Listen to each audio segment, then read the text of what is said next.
Well, greetings, ladies and gentlemen of the internet. Once again, we come back for another movie review in 2013, which is really turning out to be a good year thus far. We had The Last Stand, which was meh, and that seemed to be reflected in the weekend box office. But yeah, it was still only meh. It wasn't bad. And then, of course, we had Zero Dark 30, which I'm counting as a 2013 film. And this week we get the first movie that I actually really liked. Although, I really liked Zero Dark 30 as well. Hansel and Gretel, Witch Hunters, which I think is a movie that's going to surprise a lot of people, especially those who don't realize its rating. This movie is an R, and it's a solid R. This is a movie they could have so easily had done as a PG-13. I can only imagine that there must have been some sort of contracts, people said it has to be an R. There must have been, I think, either Jerry Renner or the director, although this is kind of his first major Hollywood film. Tommy Wirkola? He's the Norwegian director of Dead Snow. So he's also the writer. So I don't know. He might have made that maybe he made this as a contract, because it was made by MTV Films, and I'll get into what I see is probably some of their interference. But it's a good movie. This is a good one. It's a good popcorn. Just go there, have fun. It's one of those movies where it's interesting how certain films can set themselves correctly, I think is the best way I should be able to put that. Certain films know how to set their tone early on in the movie, so you put your mind mentally at your right suspension of disbelief. And that's what happens in this film. It works really well in that case. It has a very high level of suspension of disbelief, but it works. And this is amazing, because this film could have so easily fell flat on its face, and it's enjoyable. It has practical effects. Oh my god, there's a troll in this movie, and half the directors out there today would have, as soon as there was a troll popping up in the script, done him as a CG effect. No. They did this as a live action, and it looks great. The makeup looks great on this guy. He's just a big giant troll thing, and it's great to see that a live action creature, because let's face it, 99% of the stuff out there does not have to be CG'd. There is CG gore, but there's also practical gore as well. It has a mix between the two, and I wish there was more. I kind of hate to say, oh, it's great because it's gore, but it's nice to see that there's this high level of violence in there. And it does, I think, catch a lot of people by surprise that that's in there. I think a lot of people are going to go to this movie and not really look at the rating. Probably just assume it's PG-13, because it's advertised, and when you see the advertisement, it looks like a PG-13 movie. It looks like another Van Helsing type film, or The Brothers Grimm, which inevitably this movie is going to be compared to The Brothers Grimm. And they're two very different films, even though both of them have where's his name? Peter Stormare. Both of them have Peter Stormare in it, and ironically, this is the second week in a row we have Peter Stormare in a film. He was in The Last Stand as well. He is, as usual, great fun. He's actually kind of playing almost a similar character. So I was as soon as I saw him, I'm like, where is French Vincent Price? Or, not Vincent Price. What was his name in that movie? Not his name, the actor's name. It was Price. Jonathan Price. Jonathan Price. I forget Jonathan Price. I was expecting French General Jonathan Price. I mean, come on, to show up at some point. I mean, he played the character so very similarly, and I'm surprised I didn't pick up on this, but I did. I normally try to avoid watching other people's reviews before I record something, but in this case, I wound up watching the Cinema Snobs review, and it is rather Monty Python like as he's introduced, because he's basically like, "She's a witch." This guy's got some random girl. "We should burn her. She's a witch." And spoiler alert right here. Ironically, as it turns out, he was right. She was a witch. He wasn't actually wrong. Actually, it's ironic now that I just think about that. He is kind of right throughout most of the movie. He's a good his character, the sheriff, which is weird because I don't think they had sheriffs in Germany. As far as I know, the sheriffs were a British thing. I'm not sure. Maybe they did have something similar in Germany, but I don't think this is a film that really goes to. It doesn't say it's in Germany, but if it's a tale based on the Grimms, it's supposed to be German folklore. So I'm assuming it's Germany. Nobody has an accent in this movie, but hey. But yeah, he's a character that's kind of right. He kind of says, you know, you know, the the Gretels are actually, they don't have a last name in this one. Hansel and Gretel are gonna wind up they're causing someone trouble, and yes, it's kind of the reason they were like being so blatant with the attacks of witches, as it turns out, is they want to get the Grimms, or not the Grimms, the Hansel and Gretel out into the open. So he's partially right. He's one of those characters who's right for the wrong reasons. It's amazing for that. He's That's kind of why he's enjoyable once you think about that. I just thought of that now. It's makes me completely look at that different character in a completely different way. I wonder if there's a commentary track there when the DVD comes out, if they're going to mention that, because that would be quite an interesting thing to hear. But I digress. So he's in that. You got a really well-rounded cast. You got Jeremy Renner. Need I say anymore? You know, it's got fucking Hawkeye in it. And then Gemma Arterton, who you're probably not gonna recognize the name, but if once I tell her some of her other roles she's done. She was Fields in Quantum of Solace. Yeah, the random British chick who got painted in oil. She was Io in Clash of the Titans. You know, that person that was killed completely off screen in the sequel. In between sequels, she somehow, even though she was like a deity, got sick and died. Go figure. Oh, she wasn't a full deity, but still. And she was also in Prince of Persia, Sands of Time. So she's got a. She actually, I like the movie she's in, and I was worried at first because she's got this, model look to her. Like when she's supposed to be in like an action movie, she doesn't really look like she should be. Yeah, I think that's not a complaint against the actress, because based on the movie she decides to be in, she likes these type of movies, and I think you could tell that she was having fun in this role. That's the other thing. All the actors, you could tell, were enjoying being in this movie. But you know, I like her as an actress because she picks movies that are good. She's in those. I mean, she's in, of course, other more artsy stuff, but she does make sure she goes back and does these action type films.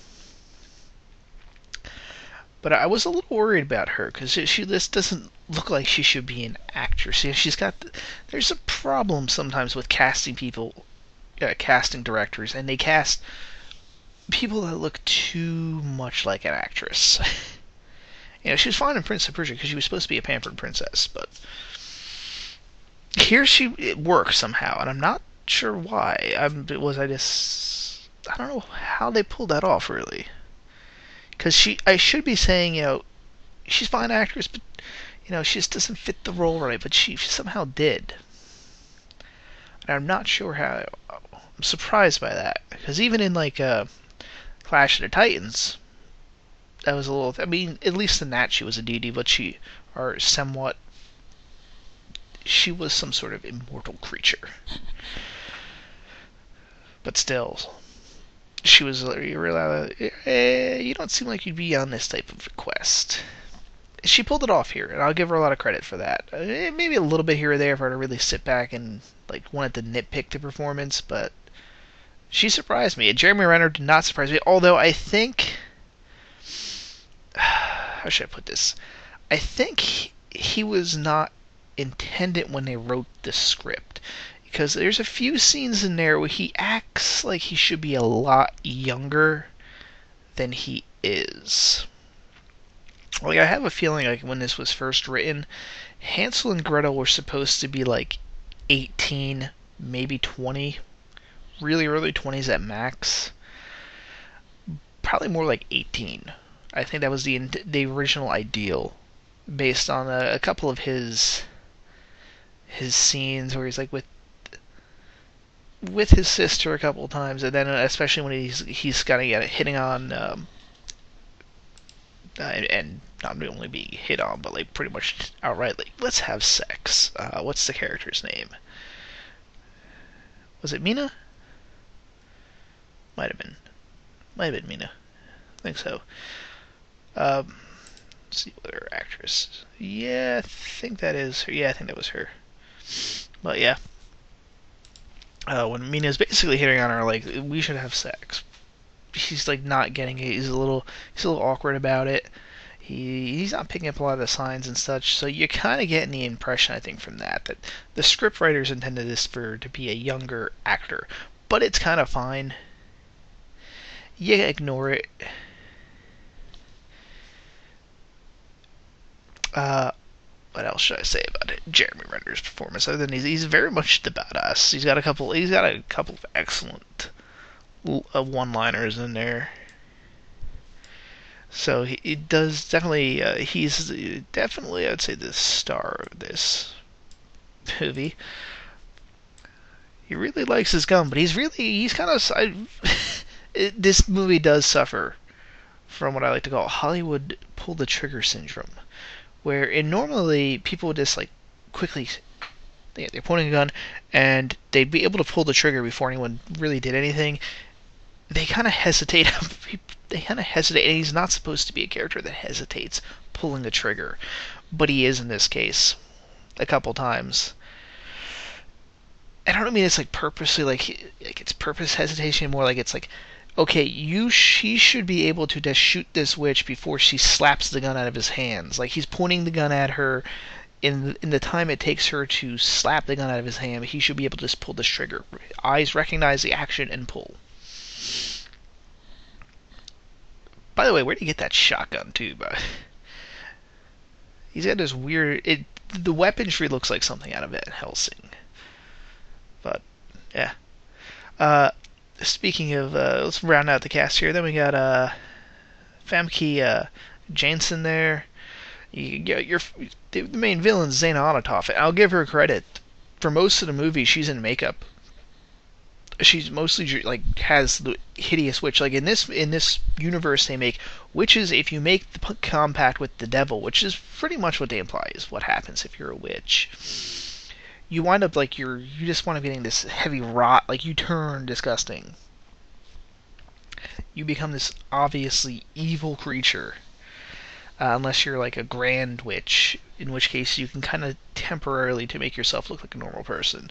So even though you see Famke Janssen, I think that's how you pronounce her name, as the villainess, you see her a few times as a normal person. For most of the movie, she's in makeup, and I give her a lot of credit for doing that. There's just, it's normally the inverse, where like once or twice in the movie you'll see her true form, but for the rest of it, she's dressed as, her normal person. Now, here's the opposite. You only see her once or twice. It's like when she's purposefully trying to be deceitful, like in an environment where she has to hide, she does that.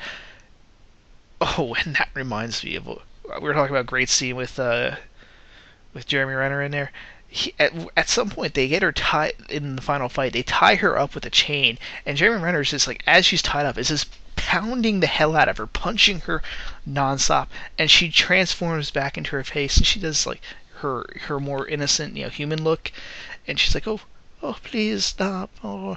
And he just goes to her and says, not falling for it, and he proceeds to continue to punch her repeatedly. And then tries, like, basically he's just gonna, and then grabs a chain and starts choking her to death. Finally, someone does that, because you always know in movies, like, the obvious bad thing tries to pull the, oh, please, now I look more innocent. Mortal Kombat, there's a good example when Shang Tsung changes into his brother, Liu Kang's brother, right before him, and he actually, like, he not only, like, hesitates, but, like, buys it, even though it's obvious. The audience is, like, shouting at him, you know it's fucking Shang Tsung. We've established earlier in the movie the guy can transform. And the other, there's too many to name, where they have done that little thing, and here he basically only stops just to kind of point out that he's not falling for it, and not falling for it. Oh, it's great. That little scene is great right there. He's pounding the shit out of her. Yeah, there's something that tells you the 21st century is that there's no question over the fact that they're just beating the crap. Jeremy Renner's just beating the crap out of women the entire movie. Yeah, because it's the entire film. All the villains are women, so villainesses, I should say. Even the troll they have winds up turning good. Like he's like, trolls serve witches, and because minor spoiler alert. I should just give a big spoiler alert every time I do a review, because I'm assuming you guys have seen the film. Kind of. It's weird how we'll get into. I think I should do a video about my philosophy behind how reviews are done nowadays. But it's so anyway. Spoiler alert: turns out Hansel and Gretel are especially gifted because their mother was a super powerful grand white witch. White witches are the witches that are, if we're gonna use like the Oz analogy, the wicked witches, and then you had the good witch. The white witches are the good witches. Under no circumstance do they ever use their magic against people, to harm people, even if they're being, the people are going to burn them alive. They will not use their powers for ill. And because their mother was this powerful witch, their witch's magic does not work. Although apparently they can still be cursed, because Jeremy Renner is a diabetic in this movie. He has magic diabetes. I want to know what the background philosophy or where the ideal for that came from. I want to hear from this director where he had decided to have this, because it's such a minor, weird little character thing that you just knew they were putting in there, so there would be a moment of tension. And it basically, because they do the whole thing where they had the gingerbread house and she winds up feeding the Jeremy Renner as a kid all these cookies, and it turns out it's a sugar curse that he has done for the rest of his life, where he doesn't get an injection every several hours. He like instantly starts to like go into like a shock and pass out. He's got to inject himself again. And of course, in the final fight, like it's the scene where I just talked about, where he's beating the crap out of her and he's like choking her and just planning, to strangle her to death right there. He has his little alarm go off and he winds up passing out immediately. You figure there'd be some variation to that. I don't know. And that allows the evil witch to like kind of get loose a little bit as they rush to get the injection. You figure this would have happened before. And if he's got a little device on his arm that's like a clock that like does like gives the alarm, you kind of figure, they made up all this other stuff. Why didn't they have this so that his little alarm thing automatically injects him with something? Wouldn't that be more practical? Instead of having to get this thing, like that way you're queued up, it automatically goes. You figure this would have come up before.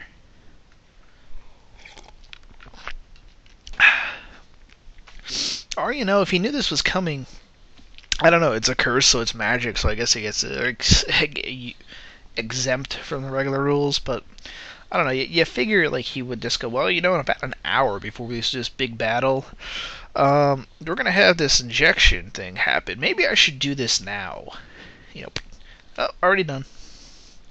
I don't know. Maybe it literally has to be done at that time. I don't know. They don't explain it that well.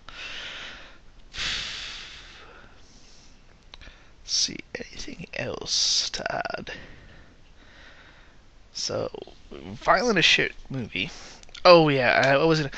The one thing I will say about this movie that is negative is that it's a little immature at parts. And what I mean by that immaturity, and I think this is where we have the problem with MTV Films, the fact that they were the ones behind this, which I did not know. That was what surprised me. Actually, when they were going over like the beginning of the movie, I saw MTV Films. I'm like, oh, and I could just tell that these certain scenes, these were put in here by the studio. Like they just some of the lines, they don't feel right for this movie, and you can almost tell that's like at some point the studio heads were like, "Oh no, you should have them introduce it by this, calling this town fucking redneck town." I'm like, they're in Europe. I don't think they have rednecks. Backwoods, call it backwoods. And just sometimes the cursing is said and it's natural, and other times there's like is purposely putting in there, and that's what I mean by immaturity. It's 13-year-old immaturity. There's this. It's kind of like how. That's the best way to describe it. 13-year-old immaturity. It's like it's when you think being mature is this like fuck. Oh my god! I said fuck yeah. Oh shit, I'm cursing. Yeah, I'm mature. You overcompensate with this stuff. That's kind of the problem there with some of the scripting. And it's just like you kind of go, does the witch really have to say shit? Like in some of these scenes, it just doesn't seem very right. It doesn't seem to go with the rest of the movie.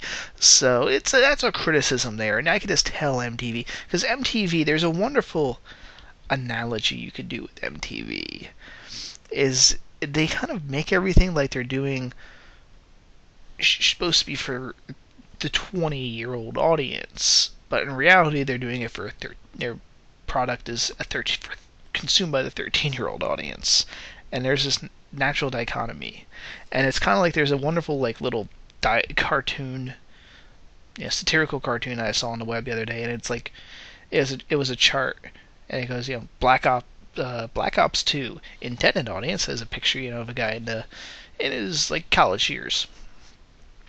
Actual audience, and it showed like a 13-year-old being annoying on there. Below it goes Pokemon. Intended audience, there's a little 13-year-old. Actual audience, it's the college kid. And that's kind of the problem with MTV, and I think they're somewhat aware is that their stuff is watched by people much lower than what they're supposed to be producing for.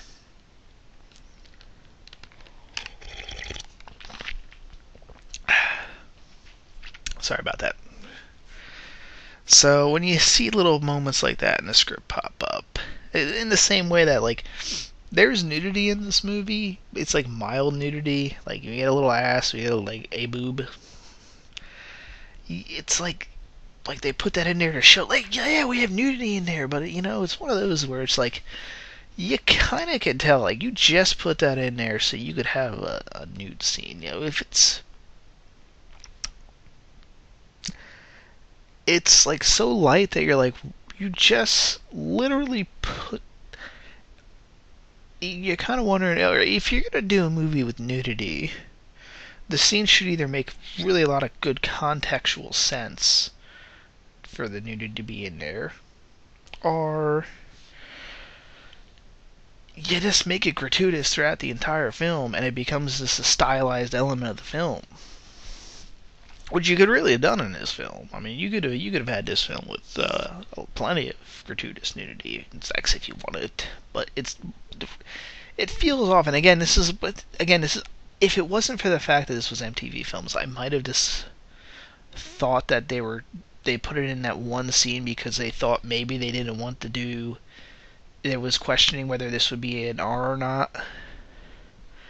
But I have a feeling with MTV, it's that weird thing that they have where it's just, oh, we want the violence and sex stuff, but not too much because we have to be tasteful somehow. It's this weird thing that they have, but I guarantee you that was them.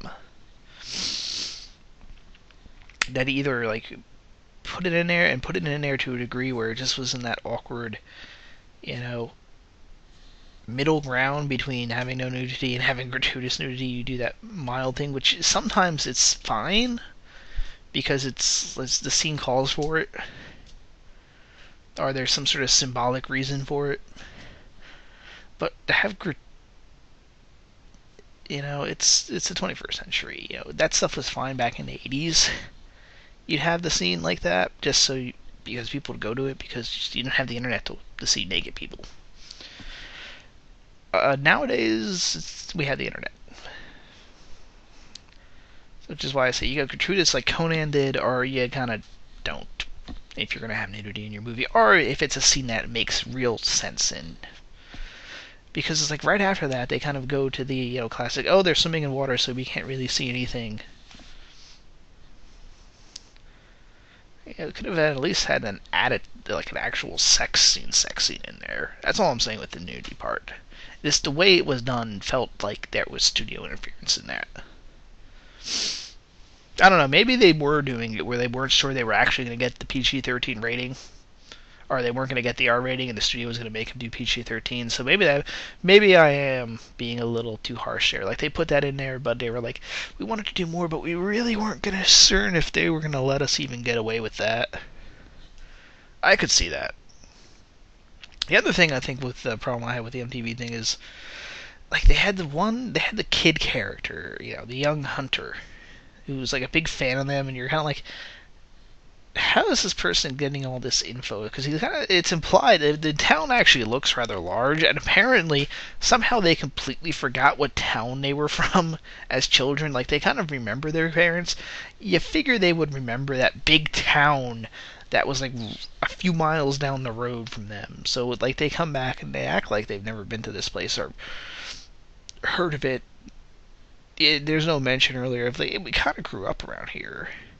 I mean, I know they said a city took him in. I don't know, maybe there's another city on the opposite side of this woods that's closer to their old house, but it does say outright that the citizens of this town were the ones that actually killed their parents because they thought they were a witch. Actually, she was a witch, so...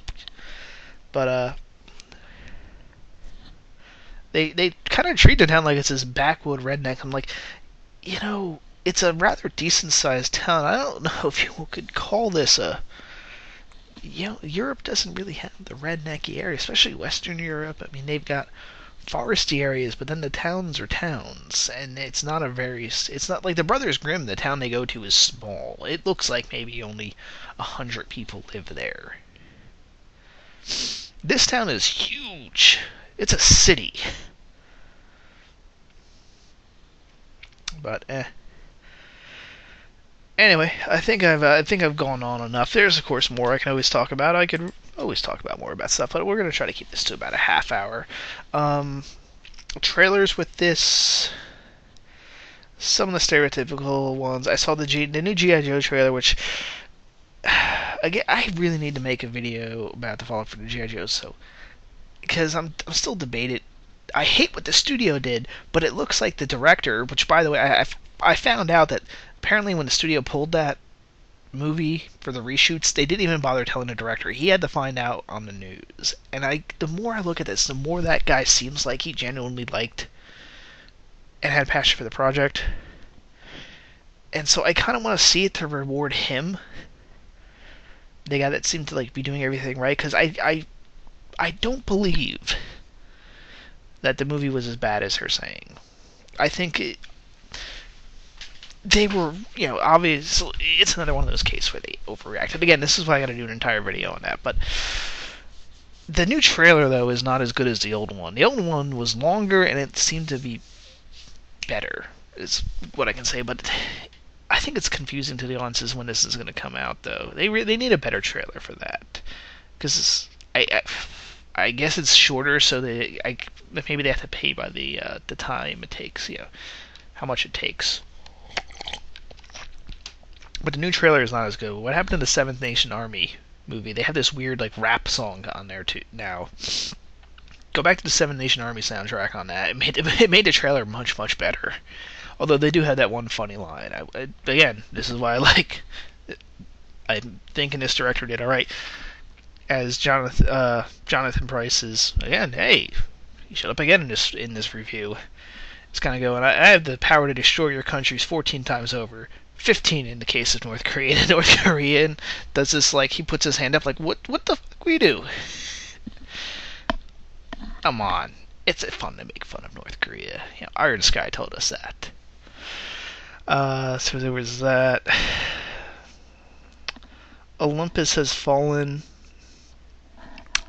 I need to make you know what? I'm just gonna make an entire video on there'll be a trailer reaction up after this for the Olympus Has Fallen one, because we got to bring in the whole other White House Down situation there with that. What I mean by that is there's another movie that had the exact same plot called White House Down. It almost has the same title, literally. Just one is saying outright what it is, and the other is using the code name. Oh, we gotta talk about that. Anything else? Everything else I've seen before. Here's the problem with me is I tend to see a lot of the trailers online first. I have it set.